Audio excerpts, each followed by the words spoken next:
Hi friends, எல்லோருக்கும் வணக்கம். நாம் இன்னைக்கு பார்க்க போகிற கதை அம்மாவின் பிறந்த நாள் சிறுகதை. கோவிலுக்கு சென்று ஓர் அர்ச்சனை. வீட்டில் ரவா கேசரி அல்லது பால் பாயாசம். பிறந்த நாள் ஓடிவிடும். ஆனால் குழந்தைகளுக்கு அப்படி இல்லை. அக்கம் பக்கத்தில் கொண்டாடுவதை பார்த்து அவர்களுக்கும் அந்த பழக்கம் தொற்றியிருந்தது. வளர்ந்துவிட்ட அவர்கள்தான் அம்மாவை வற்புறுத்தினார்கள். சண்முகன் யோசித்தார். பையன் +2, பெண் இந்த வருடம்தான் இன்ஜினியரிங் கல்லூரியில் விரும்பிய பாடப்பிரிவில் சேர்ந்திருந்தாள். அவருக்கும் அலுவலகத்தில் பதவி உயர்வு வந்திருந்தது. இப்போது மனைவியின் பிறந்த நாளும் சேர்ந்து கொள்ளவே இதுவும் அதுவுமாய் சேர்ந்து சற்று விமர்சரியாக கொண்டாடி விடலாம் என தீர்மானித்தார். அவர்கள் குடியிருந்தது ஒரு அடுக்குமாடி குடியிருப்பில். தொழில் வியாபாரம் பணி நிமித்தம் பல்வேறு மாநிலங்களில் இருந்து இடம்பெயர்ந்து வந்த மக்கள் வசிக்கும் பகுதி அது. இது போன்ற கெட்டுகெதர் மனித உறவை மேம்படுத்த நன்கு உணர்ந்த சற்றே வசதி படைத்த மேல் நடுத்தர வர்க்கத்து கூட்டம். அழைத்தது அழைத்தபடி மாலை சரியாக 5 மணிக்கு எல்லோரும் வந்துவிட்டார்கள். முகத்தில் புன்னகை. பந்தம் சுற்றி இருப்பவர்களுக்கு தன்னால் இயன்ற சிறு சிறு உதவிகள், ஆலோசனைகள் இதுதான். அன்பு செல்வி 50களை கடந்து நல்ல அனுபவஸ்தாலியாய் வலம் வரும் அவர் மீது அங்கிருந்த அனைவருக்கும் ஒரு மரியாதை கலர்ந்த ஈர்ப்புண்டு. குறிப்பாய் இளம்பெண்கள் அவளை அம்மா என்றோ மாஜி என்றோதான் பிரியமுடன் அழைப்பார்கள். அம்மாவுக்கு இப்பத்தான் பிறந்தநாள் கொண்டாட மனசு வந்திருக்காக்கும் என கிண்டல் செய்தபடியே அவர்கள் அன்பு செல்வியை கேக் வெட்ட அழைத்து வந்து விட்டார்கள். காதோர நரை, குங்குமம் துளங்கிய நெற்றி, சற்றே நாணமுமாய் பட்டுப்புடவை சரசரக்க வந்து நின்ற தன் மனைவியை கண்டு சண்முகன் மனம் விம்மி நின்றார். சண்முகன், அன்பு செல்வி தம்பதியர் இருவரும் வேலைக்கு செல்பவர்கள்.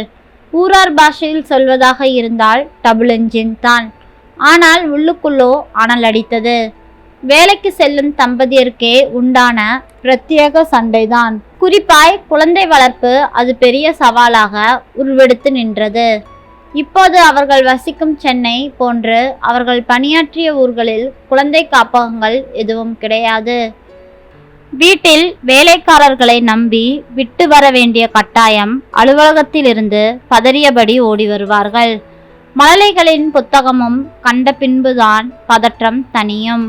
இப்படி பதறி பதறி வளர்க்கப்பட்ட குழந்தைகள்தான் இன்று சிறகுகள் முளைத்து சுயமாய் சிறகடித்து கொண்டிருக்கிறார்கள். அவர்கள் அம்மாவை வற்புறுத்தியது போது கூட அவர்களுக்காக இழந்துவிட்ட சின்ன சின்ன சந்தோஷங்களை அவர்கள் மூலமாகவே மீட்டெடுக்க கிடைத்த வாய்ப்பு என தான் சண்முகம் எண்ணிக்கொண்டார். அன்பு செல்வி கேக் வெட்ட முனைந்த பொழுது கைபேசி அழைப்பு மகளுக்குத்தான். யாரோ தோழியிடமிருந்து ஒரு நிமிடம் என்றவள் எட்டப்போனாள். கேக் கட் செய்து அங்கிருந்து அனைவருக்கும் அளித்து முடிக்கும் வரை வரவில்லை. அத்தனை சுவாரஸ்யமான பேச்சு. பின்னர் வந்தவள் அதுக்குள்ள கேக் டிஸ்ட்ரிபியூஷன் முடிஞ்சு போச்சா என்றபடி ஒரு துண்டை எடுத்து அம்மாவுக்கு ஊட்டி வாழ்த்துக்களை தெரிவித்து கொண்டாள். மற்றவர்கள் எல்லாம் சொல்லி முடித்த பிறகு மகளிடமிருந்து கிடைத்த அந்த வாழ்த்து ஆறிய பழங்கஞ்சி போல சுவையில்லாமல் இருந்தது. காலையில் கோவிலுக்கு சென்று விட்டு வந்தார்கள். வந்த கையோடு பையன் கிரிக்கெட் மட்டையை தூக்கி கொண்டு போனான். மதிய உணவிற்கு கூட வரவில்லை. மாலை 4:30 மணிக்கு அவனிடமிருந்து தொலைபேசி அழைப்பு வந்தது. அப்பா, இன்னும் மேட்ச் முடியல் இல்ல, இன்னும் லேட் ஆகும் போல இருக்கு, நான் அப்புறமா வரேன் என்றவன் இவரிடமிருந்து எதிர்பதிலை கூட எதிர்பார்க்காமல் இணைப்பை துண்டித்து விட்டான். வந்த விருந்தினர்கள் எல்லாம் பையனை கேட்ட பொழுது இவர் சற்று தடுமாறி போனார். 6 மணிக்கு விருந்து ஆரம்பித்திருந்த போது வேர்க்க விறுவிறுக்க வந்தவனிடம் சண்முகன் முகம் கொடுக்கவில்லை. விருந்தினர் ஒருவர் கேட்டதற்கு, அதான் எல்லா கேட்டரிங்லேயே சர்வீஸ்க்கு சேர்த்து ஆள் சொல்லிட்டனே, என்னோட உதவி என்ன தேவைப்படுது என அவன் பதில் வந்தது. அவனும் வாழ்த்துக்களை சொல்ல மறக்கவில்லை.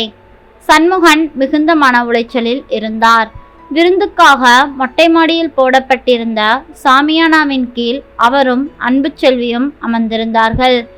குழந்தைகள் இருவரும் வீட்டில் இருந்தார்கள். பையனுக்கு இது முக்கியமான போட்டியும் இல்ல. உள்ளூர் பையன்கள் சேர்ந்து கொண்டு ஆடும் சாதாரண ஆட்டம்.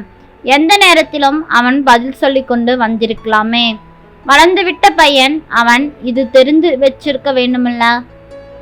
விருந்தினுடைய முக்கிய அம்சமே அம்மாவின் பிறந்த நாள் தான். அந்த நிகழ்வின் போது பெண் அருகில் இருந்திருக்க வேண்டும். அதற்கு பின்னால் அவள் தோழியோடு மணிக்கணக்கில் பேசிக்கொண்டிருந்தாலும் இவர் எதுவும் கேட்கப் போவதில்லை. குழந்தைகளின் வாழ்த்தும் அருகாமையுமே முதலாவதாக இருக்க வேண்டும் என தம்பதியர் எதிர்பார்த்திருக்க, அந்த உணர்வுகளை உதாசீனப்படுத்தியது போன்றிருந்தது அவர்களின் செயல்பாடு. சண்முகன் கடுமையாக காயப்பட்டிருந்தார். காரணம், இதுவரை அவர் மனைவியின் பிறந்த நாளை செலிப்ரேட் பண்ணினதில்லை. வந்த விருந்தினர்கள் முன்னிலையில் தன்னை கட்டுப்படுத்தி கொள்ள ரொம்பவும் சிரமப்பட்டார். ஆனால் அன்பு செல்வியின் மனம் அவர் அளவிற்கு விசனப்படவில்லை. மகனின் செயல்பாடு ஏமாற்றத்தை அளித்தாலும் அதை ஒரு தற்செயல் நிகழ்வு போல அவரால் ஜீரணித்து கொள்ள முடிந்தது. எள்ளும் கொள்ளுமாய் குழந்தைகளிடம் வெடிக்க காத்திருந்த சண்முகனை அவர் தடுத்தார். ஏங்க, எதுக்கு வேண்டாங்கிற? ராத்திரி பூரா பொறுமையா எனக்கு மெஹந்தி வச்சு விட்டதே நம்ம பொண்ணு தான்.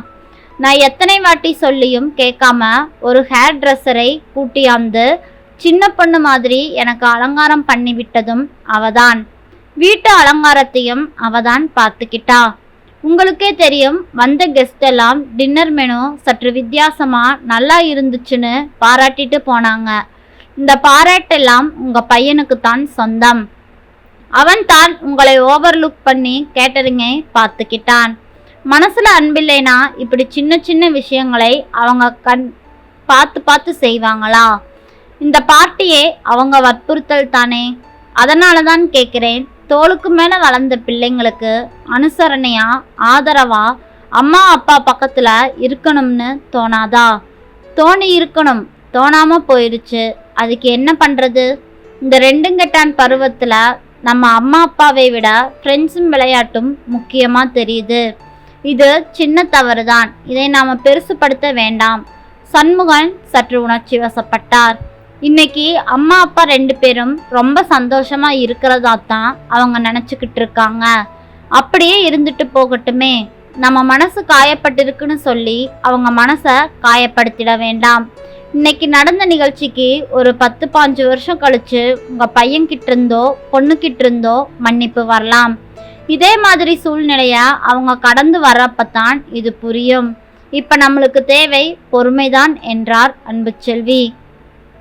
மனைவியின் வார்த்தைகளை செவிமடுத்த சண்முகன் நடந்த நிகழ்வுகளை கோர்வையாய் மனதில் ஓடவிட்டு பார்த்தார். முதலில் பெருங்குற்றமாய் தெரிந்த குழந்தைகளின் செயல்பாடு இப்பொழுது மன்னிக்கக்கூடிய சிறு பிள்ளையாய் தெரிந்தது. படபடப்பு நீங்கியவராய் லிப்டை நோக்கி நடந்தார். ஹாலில் நுழைந்த பொழுது பையனும் பொண்ணும் மறுநாள் பள்ளி கல்லூரி செல்ல தேவையான முன்னேற்பாடுகளை செய்து கொண்டிருந்தனர். மனைவி சொன்ன மாதிரி தவறு செய்துவிட்டதற்கான எந்த குற்ற உணர்வும் அவர்கள் முகத்தில் இல்லை. மிகவும் இயல்பாகவே இருந்தார்கள். இதனை ஒரு சர்ச்சையாக கொண்டு சென்றால்தான் அவர்கள் முகம் வாடும் என்பது சண்முகனுக்கு புரிந்தது. எடுத்து வைக்கிறதெல்லாம் எடுத்து வச்சுட்டு வந்து படுங்க, காலையில நம்ம சீக்கிரமா எந்திரிக்கணும் இல்ல என கனிவாய் சொல்லிவிட்டு படுக்க போனார். அவரின் மனம் சாந்தப்பட்டிருந்தது. மனைவியும் சற்று நிம்மதியாய் சென்று படுத்தாள். நன்றி. இந்த கதை பிடிச்சிருந்தா மறக்காம நம்ம சேனலை லைக் பண்ணி சப்ஸ்கிரைப் பண்ணி உங்களோட ஆதரவை எனக்கு கொடுங்க. தேங்க்யூ.